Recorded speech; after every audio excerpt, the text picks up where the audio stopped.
Bienvenue dans Broadcast Express, un podcast modulaire qui parle technique, sans prise de tête. 2 minutes max, c'est parti. Toutes les caméras ne se ressemblent pas, surtout en broadcast.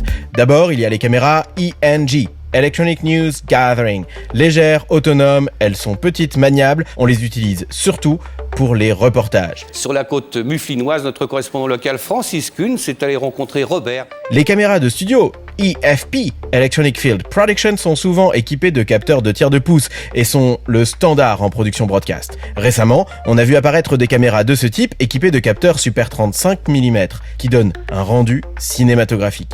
Ces caméras sont reliées à l'aide de fibres optiques à des CCU, des Camera Control Unit, permettant aux techniciens de contrôler à distance des réglages comme l'exposition, la balance des blancs et bien d'autres fonctions. Les caméras peuvent être montées sur des pieds légers ou des pieds lourds et parfois même sur des grues ou des travelling. Sur un plateau, il y a aussi des caméras portables, filaires ou HF. Les caméras sont équipées d'objectifs interchangeables, généralement des zooms. Des types de caméras, il y en a d'autres, comme les paluches de petite taille, les PTZ qu'il est possible de contrôler à distance, les POV placés sur les arbitres par exemple.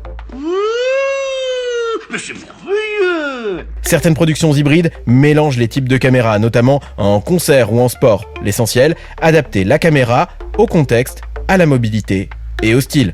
C'était Broadcast Express, un podcast modulaire. À la semaine prochaine pour un nouvel éclairage en ultra haute définition.